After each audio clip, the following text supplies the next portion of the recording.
코로나19 소식입니다. 서울 관악구에 있는 한 대형 교회에서 현재까지 10명을 넘어 확진 환자가 계속 늘고 있습니다. 최근에 교회에서 단체 수련회를 다녀왔다고 하는데요. 확진된 신자 중에는 대형 호텔의 사우나 직원 또 고등학교 교사도 포함되어 있습니다. 김건휘 기자입니다.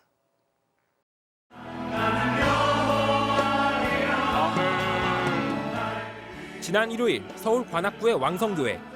주일 예배가 진행되던 가운데 일부 신도들이 연단에 올라 찬송가를 부릅니다. 이들은 마스크를 쓰지 않았습니다.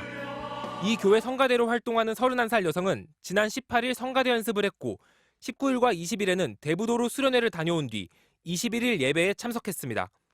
그런데 다음 날 증상을 보이더니 24일 확진 판정을 받았습니다. 함께 수련회를 간 신도들 중 절반가량이 확진 판정을 받았고 성가대 일부도 감염되는 등 지금까지 최소 16명이 집단 감염됐습니다. 첫 확진자의 감염 경로는 정확히 파악되지 않았지만 방역당국은 신도들의 단체 활동에 주목하고 있습니다. 성가대 연습 또는 MT처럼 밀접한 접촉을 장시간 하신 분들이 지금 11명이 확인이 됐고 1박 2일 동안 굉장히 밀접한 접촉을 했기 때문에 좀 더 발생률이 지금 높은 상황이고 문제는 왕성교회발 감염자가 수도권 곳곳으로 퍼지고 있다는 점입니다. 왕성교회 신도인 서울 이대부속고등학교 교사가 확진되면서 3학년생 전체가 내일부터 검사를 받게 됐습니다. 해당 교사는 오늘 새벽 코로나19 양성 판정을 받았는데요. 학교 측은 곧바로 학생들의 등교를 중단하고 원격 수업으로 전환했습니다. 학생들한테 공지가 언제 갔나요? 이대부고 7시경 등교 중지한 걸로 보고되고 있거든요. 또 광화문 포시즌스 호텔 사우나 직원인 신도 역시 확진 판정을 받아 호텔 시설 일부가 폐쇄됐습니다. 왕성교회 관련 확진자는 경기도 용인과 김포에서도 나왔습니다. 방역당국은 왕성교회를 폐쇄하고 현장에 선별진료소를 설치해 교인 1,700명을 상대로 전수검사를 진행하고 있습니다. MBC 뉴스 김건희입니다.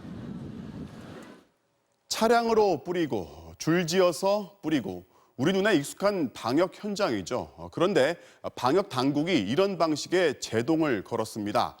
효과도 입증되지 않았고 오히려 분사하다 해로운 성분을 흡입할 수 있다는 건데요. 뿌리지 말고 닦으라는 겁니다.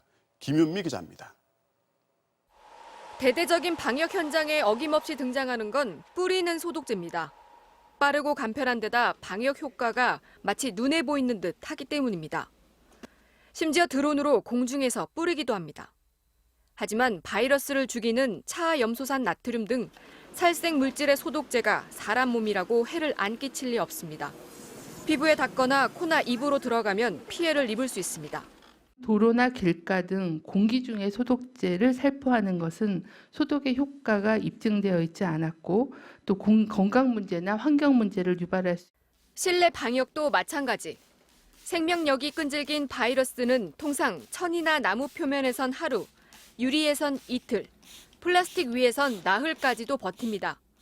여기에 소독약을 뿌리면 일부가 날아가 들이마실 위험은 커지는 반면 오히려 소독약이 바이러스를 충분히 덮지 못해 살아남게 됩니다. 이 때문에 방역당국은 바이러스에 대한 정밀 타격, 즉 세밀하게 닦아주는 소독을 권합니다. 락스 같은 소독약을 천에 적셔 손잡이나 계단 난간, 문고리, 스위치 등 손이 많이 닿는 곳들을 닦아주라는 겁니다. WHO라든가 국제기구에서도 그 분무 소독이 아닌 표면을 닦아내는 그 방법으로 소독하도록. 방역당국은 특히 식당의 경우 소독약을 뿌리다 그릇이나 수저에 묻는 경우가 많이 있다며 더더욱 닦아주는 소독을 하라고 강조했습니다.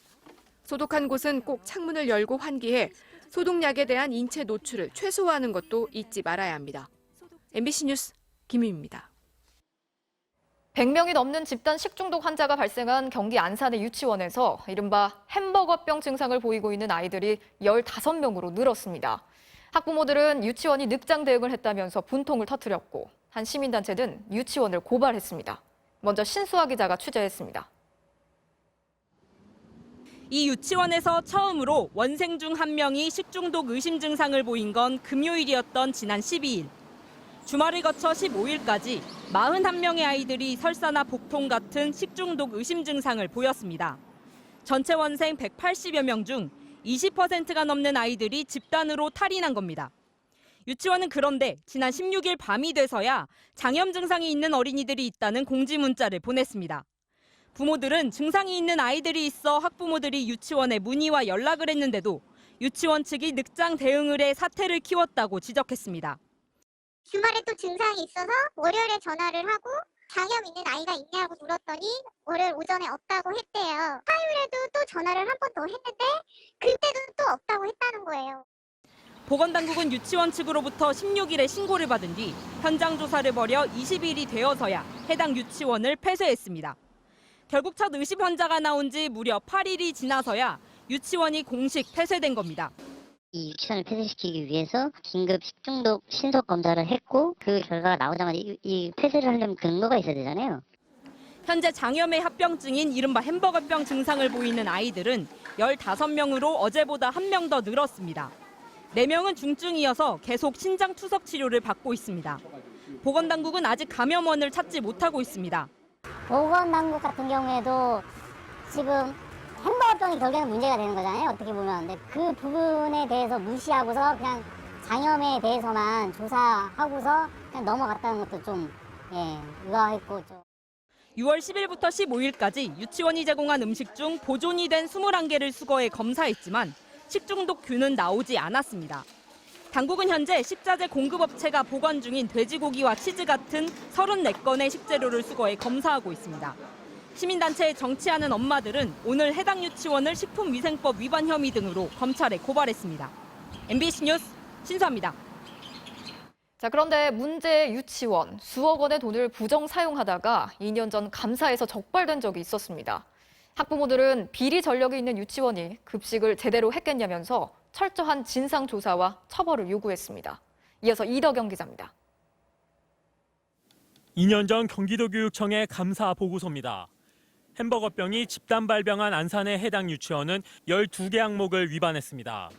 특히 교비 8,400여만 원을 교육 목적이 아닌 용도에 부정 사용했고 학부모들이 낸 돈 2억여 원을 원장과 교사 명의로 된 계좌로 입금받아 개인적으로 사용하기도 했습니다.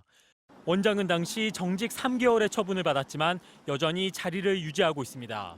한 학부모는 청와대 국민청원 게시판에 글을 올려 이런 유치원이 과연 이번에도 제대로 된 음식을 먹였을까라고 의문을 제기했습니다. 또 증상을 호소하는 아이들이 늘기 시작했는데도 유치원은 아파트 앞에서 열리는 장날 음식을 의심했다며 유치원 측이 성의 없이 대응했다고 주장했습니다. 그러면서 엄마가 미안하다, 너를 그 유치원에 보내지 않았더라면이라며 안타까운 마음을 숨기지 못했습니다. 파문이 커지자 이재정 경기도 교육감이 책임을 통감한다, 후속 조치에 만전을 기하겠다며 자신의 SNS에 사과글을 올린 데 이어 정부도 오늘 오후 교육부와 시도교육청, 보건당국 등 관계기관이 모두 모인 첫 회의에서 뒤늦게 공식 사과했습니다. 매우 무거운 책임감을 느끼고 송구스러운 마음이 듭니다. 무엇보다 병원에서 힘들어하고 있을 우리 아이들에게 가장 미안합니다. 교육부와 질병관리본부, 식약처 등으로 구성된 정부 합동 긴급대책반은 전국의 유치원 급식 안전성을 전수점검하기로 했습니다. 또 교육 현장의 식중독 확산을 막기 위한 조기경보 시스템도 가동하기로 했습니다. MBC 뉴스 이덕영입니다.